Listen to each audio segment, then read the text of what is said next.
Então, gente, bom dia, boa tarde, boa noite a vocês. E aí a nossa aula de hoje é inflamação. E a gente vai começar por esse relato de caso, tá? Cistite, quando eu tenho o it, significa que é um processo inflamatório.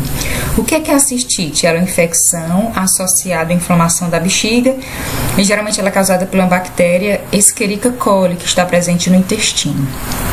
O objetivo desse relato foi analisar as particularidades de infecções do trato urinário em mulher idosa e propor ações terapêuticas. Então, relato de caso vivenciado durante o estágio da disciplina de semiotécnica, tá?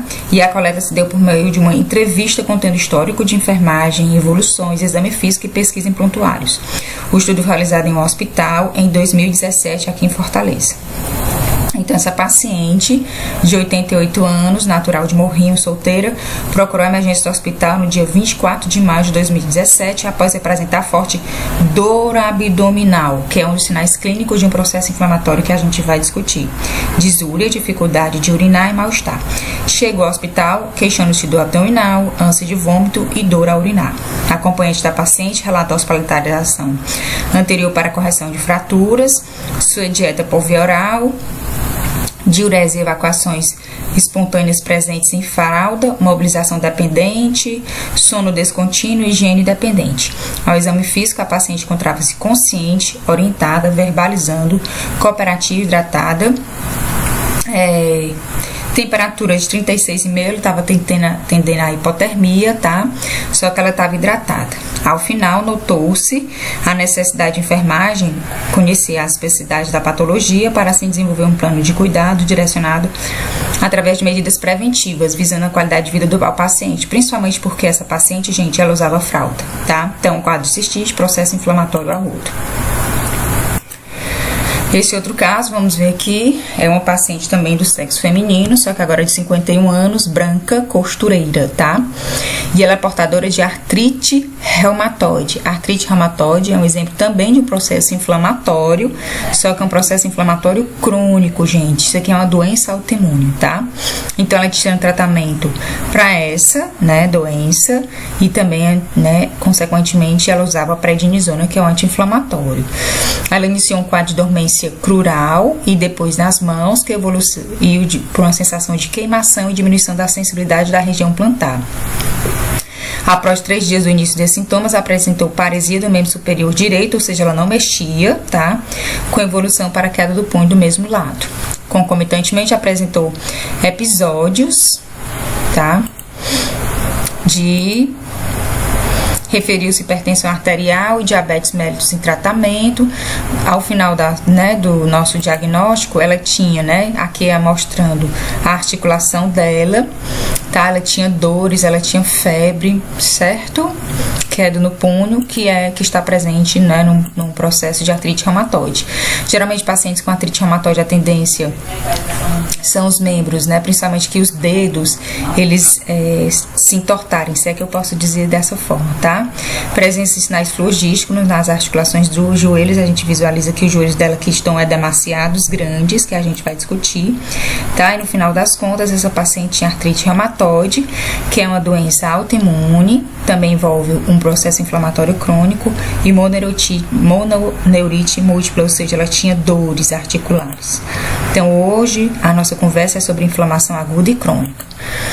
Quais são os objetivos de aprendizagem, tá? O que é que vocês precisam saber ao final dessa aula? Definir inflamação, discutir os objetivos da inflamação, estudar os tipos de inflamação, discutir os sinais cardinais da inflamação, discutir a inflamação aguda, estudar os padrões do processo inflamatório agudo e discutir a inflamação crônica.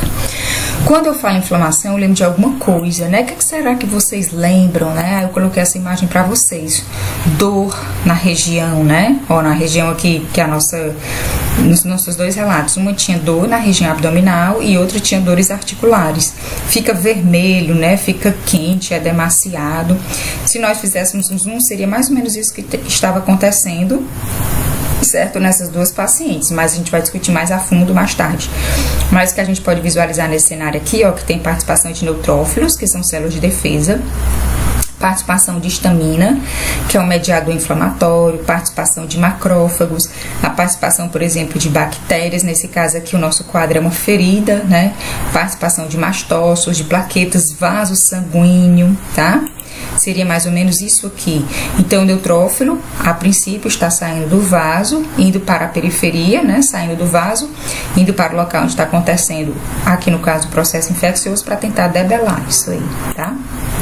Mostrando mais uma vez a participação de todos eles, né? De sangue tem que ter obrigatoriamente mastócitos, tá?